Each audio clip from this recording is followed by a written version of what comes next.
What's up, you guys? Man, this is Inside the Portal, man, presented by Portal Prospect Productions. Appreciate all love and support. I want to thank you guys for joining me today. Go ahead and like, comment, subscribe to the channel, turn on that bell so that you get notified every time that I drop a video, man. Let's actually get into it. The college football playoff was yesterday, man. We had some interesting results.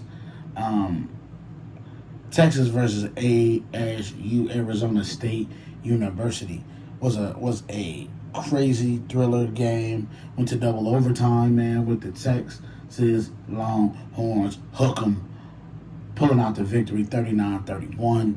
I don't know. At this point, let's be real. At this point, either this roster is going to win because it's really talented, or it's going to lose because Quinn Ewers is going to blow a game. It's only two pathways. To be honest with you, yesterday was a very frustrating day for Texas fans.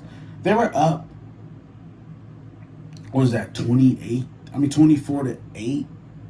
And, you thinking the game is over with. You're thinking Texas is on cruise. Arizona State can't get nothing going offensively. And then all of a sudden, that running back Scatterbo from Arizona State started to eat. And when he ate, he flipped the whole momentum of the game. And we learned a lot from yesterday. We learned we don't know what targeting is any longer. I will never speak on targeting again. I promise you that. This will be the only time on this show where I'll address it. But I don't know what targeting is, so I'll just let it go case by case basis.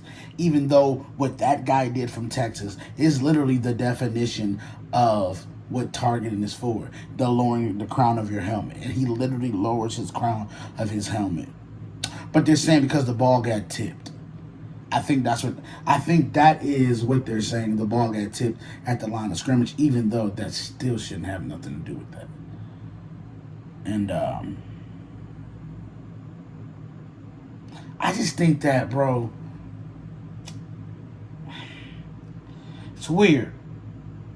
Because I think that if you really look at this game and you compartmentalize it, it was a game of this clearly superior roster versus a team who was really fighting for something. And that fight almost overtook the fact of who was the better team, because Texas is clearly the better team. And in a lot of games Texas go into, they're going to clearly have the advantage. They're going to clearly have a better roster than you. But then you started to see some of the wrinkles and crinkles in that defense and where teams could exploit. And, going into the next round, which I'll break that down and get into that next week. Yeah, we'll get into that next week once we get closer to those games and everything like that. We'll break that down and we'll talk about key X factors and all stuff like that. Because I think Texas, they're winning despite of Quinn Ewers. If you look at his numbers, they're not bad, they're not terrible. But it's the interception that's the problem. It's the missing throws really bad. It's the decision making, to be honest with you. I think that is the most troubling thing when you study the prospect of Quinn Ewers going to the NFL, is if you struggle with decision making in college, it only gets worse in the pros. And I think he struggles with decision making. He doesn't have the craziest arm in the world, even though it's not a bad arm. It's a good arm. It's not a bad arm, but it's not the craziest arm where you can get away with certain throws. A lot of his throws that he throws, they float on him. So the problem is in the NFL, those are picked off. The floating passes, they get picked. These guys are too athletic and too locked in. They're in their physical primes. Man, they're going to pick the ball off. And so I think that's the problem I have with Quinn Ewers, actually his NFL prospects, is the fact that at the end of the day, you have to be elite at processing information, elite at ball placement, elite I'm just talking about to make it. You have to be elite at those things. Like, regardless of what we think about some of the guys who we say can't pass the greatest, they have elite processing, though. They process the game well. That's why they're starting quarterbacks in the NFL. I'm talking about the upper echelon guys. The Mahomes, the Josh Allens, the Joe Burrows, the Lamar Jacksons. That is not in order, y'all, either. So don't be in the comments. Is that in order? No, it's not in order. The Justin Herberts, those type of guys. The Jalen Hurts. Y'all can talk about Jalen Hurts all y'all want. But Jalen Hurts has elite processing skills. He knows what the defense is giving him. He knows how to see it and everything like that. Now, does he have the best arm and accuracy? No, he does not. But the intangible things, leadership and decision making, is something that I like from Jalen Hurts.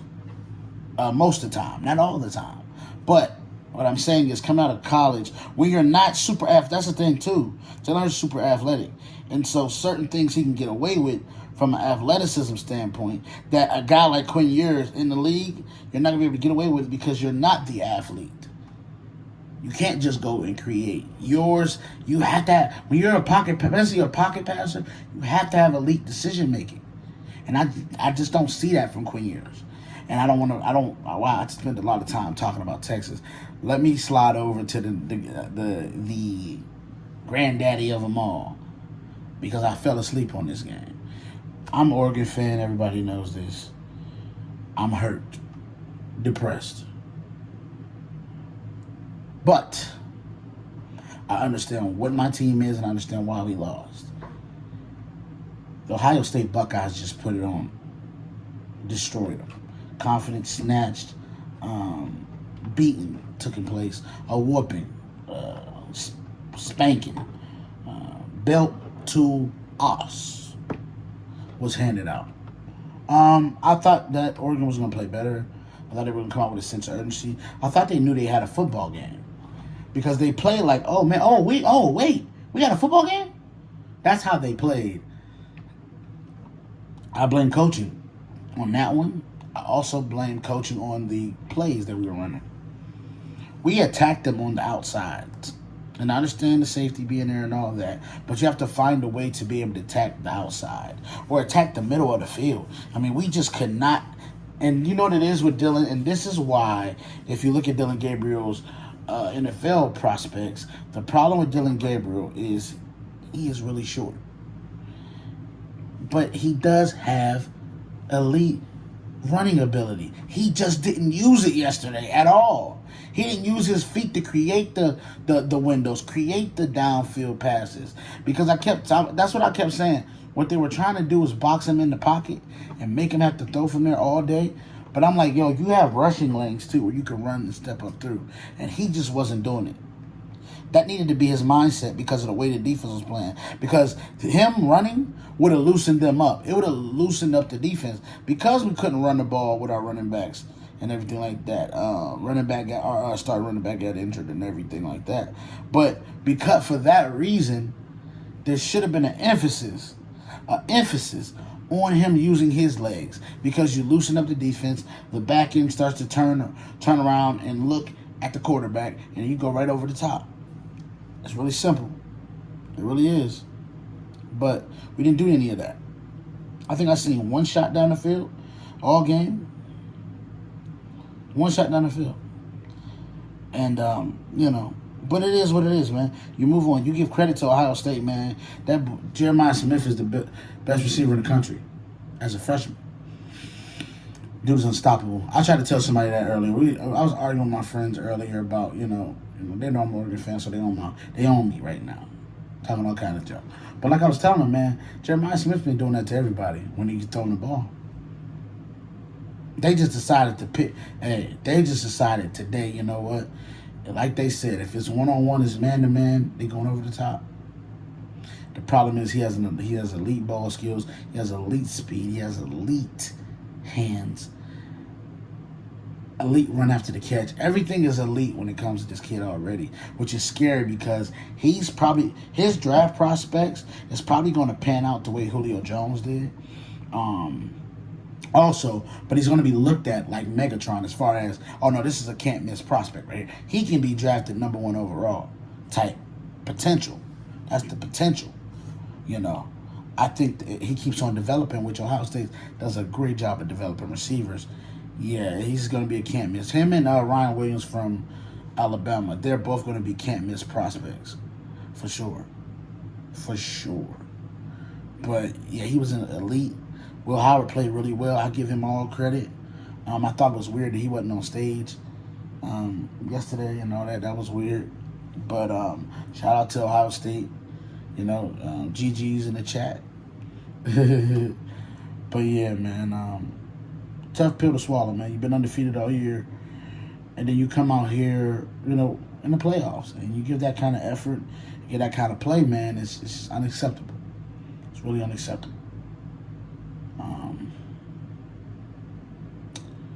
And so, yeah, man, that's what I wanted to talk about today. Listen, I appreciate all y'all love, all your support. I want to thank y'all for joining me today. This is Inside the Portal Podcast. I'll see you guys on Tuesday, which we will, on Tuesday, discuss college football, you know, the preview of Ohio State, and, Texas. And then we got the other bracket, which Penn State won as well. Penn State versus the winner out of Georgia and Notre Dame. I want to send my prayers and condolences out to all of the victims that were affected by the tragic tragic travesty that happened on New Year's down there in New Orleans. They had to postpone the game, so they'll play today. But man, just shout out to them people, man, and wish everybody a speedy recovery that is in the hospital. Like I said, I send my condolences to all the families who were affected by this tragic event. But yeah, man, listen, it's Inside the Portal Inside the Portal podcast. This is my gosh, y'all know the network, y'all know the channel. Portal Prospect Productions. I'm tied tongue right now. I apologize. I want to thank y'all for joining me today. Until next time, peace.